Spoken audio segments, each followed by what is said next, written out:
భరోసా. భరోసా అంటే ఏంటి?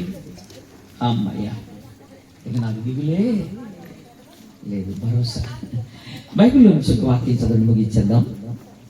బైబిల్లో నుంచి ఒక్క వాక్యాన్ని, ఆదికాండము 24వ అధ్యాయం 49వ వచనాన్ని, 52వ వచనాన్ని, 57వ వచనాన్ని, 58వ వచనాన్ని, చివరికి 67వ వచనాన్ని చదివితే, రెబెక్కమ్మ ఇస్సాకు గారి దగ్గరికి వచ్చేటప్పుడు ఎలియాజరు అడుగుతాడు, అమ్మా పంపించండి నేను వెళ్ళిపోతానంటే, అదిగో ఆవిడ ఉంది అంటే చూడండి, వెళ్ళి ఇదిగో అబ్రహాం యొక్క కుమారుడు ఇస్సాకు గారికి కుమార్తె కావాలనగానే చాలా భరోసా. నేనేమనుకుంటున్నానంటే ఇక్కడ గమనిస్తే ఆమె చాలా నమ్మింది, వాళ్ళు కూడా నమ్మి ఇదిగో ఎలీయెజర్ గారు చెప్పిన మాటలు బట్టి చాలా భరోసా వచ్చింది. ఇదిగో నీ ఎదుటే ఉంది రెబెక్కమ్మ, ఏంగా ఆమె తీసుకెళ్ళిపో అన్నారు. అంటే ఆమె తీసుకెళ్ళిపోమంటే ఆవిడ కూడా అమ్మా వెళ్తావంటే నేను వెళ్ళిపోతాను అంది.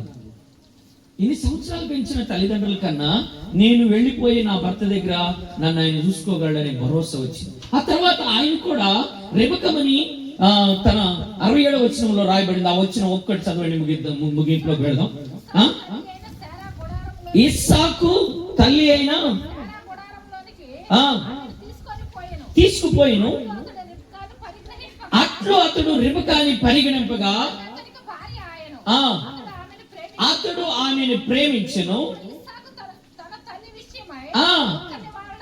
దుఃఖ నివారణ పొందిన. అంటే భరోసా వచ్చింది. నా తల్లి లేదు అనే వేదన, దుఃఖంతో బాధతో ఉన్నటువంటి ఇస్సాకు గారికి రెబెక్కమ్మ గారు వచ్చిన తర్వాత భరోసా వచ్చింది. ఇక నాకు బాధ లేదు, నాకు తల్లి లాంటి భార్య దొరికిందని చాలా భరోసా ఇస్సాకు గారికి వచ్చింది. బిడ్డలు గమనిస్తున్నారా? ఒక ఫ్యామిలీ లైఫ్ లోకి వచ్చిన తర్వాత భరోసా. నాకు తండ్రి లేకపోవచ్చు, ఒకవేళ తండ్రి లేని పిల్లలు చేసుకుంటే నాకు తండ్రి లేకపోవచ్చేమో కానీ నా భర్త నాకు తండ్రి లాగా భరోసానివ్వాలి. భార్య భర్తలు ఏమవ్వాలంటే ఒకరికి ఒకరు భరోసా. ఇక బాధ లేదు, నా భార్య ఉంటే ఏం చెప్పండి, మాయ ఉంటే చాలు. కొంతమంది ఒక్కడు కూడా లేరు నలుసు, నీకు ఆయన ఉన్నాడు కదా, నలుసులు పిలుసులు గొలుసులు అంటారు. ఏదమ్మా వీళ్ళకి భరోసా లేదు. ఎవరి మీద? ఆయన మీద. ఆవిడికి భరోసా లేదు. మొహమా ఏం లేదా నీ దగ్గర, అయితే ఇంకోదాన్ని తెచ్చుకుంటా. ఎందుకు? పిల్లలు కావాలి, భరోసా. నన్ను ఎవడు పెడతాడు, నాకు ఎవడు పెడతాడు, ఇది నొప్పుకోదా ఏదో ఒకటి.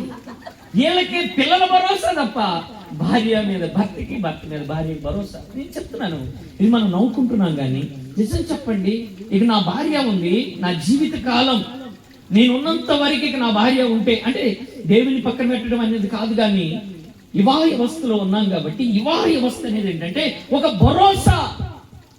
పెళ్లి చేసుకున్న నాటి నుండి ఒక తల్లి ఒక చెల్లిలాగా ఆలనా పాలన చూసుకోగలదు, భరోసా. భర్తకి కూడా ఒక భరోసా, తల్లి లాంటి ప్రేమ. అప్పుడు దాకా తల్లితో అనుబంధం ఉంటే ఆ ఇస్సాకు గారి వేదన దుఃఖంలో మునిగిపోయాడు. ఇప్పుడు భార్య వచ్చిన తర్వాత భరోసా వచ్చేసింది. ఇక నా బుద్ధి లేదు, నా ఆలనా పాలన చూసుకుని, నా ఆరోగ్య క్షేమాన్ని చూసుకుని, నాకు అన్నం వండి పెట్టి నా క్షేమాన్ని చూసుకోగలిగిన నా భార్య వచ్చిందని భరోసా వచ్చింది. నిజమే. ఇది ఎప్పుడు దాకా అంటే చనిపోయేదాకా ఉంటుంది. కానీ విచిత్రం ఏంటంటే, ఏమనయ్యా ఈ రోజు బాగానే ఉన్నాం, ఆయన ఎప్పుడు వెళ్ళిపోతాడో తెలియదు అని అంటుంది ఇంకో ఆవిడ. ఎవరావిడ? ఈరోజు విచిత్రం ఏంటో తెలుసా? మీద వినాలి బాగా. ఆడోళ్ళు వెళ్ళిపోవటంలా, ఆడోళ్ళు కాగా పెట్టోళ్ళు అయ్యారు, మగోళ్ళు వెళ్ళిపోతున్నారు ఇంట్లో. ఇది విచిత్రం నాకు అనుకుంది. ఏమోనయ్యా ఈ రోజు ఉన్నాడు, రేపు వెళ్ళిపోతాడో ఏమో తెలియదు, 4 రోజులకు ఒకసారి టూరేసి వస్తాడు. తెలియదు ఎవరైనా, మనకు తెలియదు, భరోసా లేదు. భార్యకి ఆయన నాతోనే ఉంటాడు, ఏమనుకున్నా ఏం జరుగుతున్నా ఆ గొడవ లోపలే ఉంటాయి, ఏమైనా బయటికి రావు అని అనిపించట్లేదు అంట కొంతమంది. ఇంటికి కాదు పద్దాకి పెయింట్ బాగేస్తే అది కలర్గా ఉందని చూస్తున్నారు, మీరు పద్దాకి చూడబాగండి. కొంతమంది అమ్మాయిలు ఉన్నారు, ఈ అమ్మాయిలు కదమ్మా ఇంకొక అమ్మాయి. ఆయన కూడా అంటాడు, అన్నయ్య ఏం చెప్పను అన్నయ్య నా బతుకు, ఆ అమ్మాయి ఏమంటే ఎటు వెళ్ళిపోయిందో ఎప్పటికప్పుడు గేట్ కాడికి వెళ్ళి చూసుకోను ఉందా లేదా. ఉంది అమ్మాయి పర్లేదు అని పైకి వెళ్తున్నాను వస్తున్నాను. అందుకే నేను భరోసా ఇవ్వ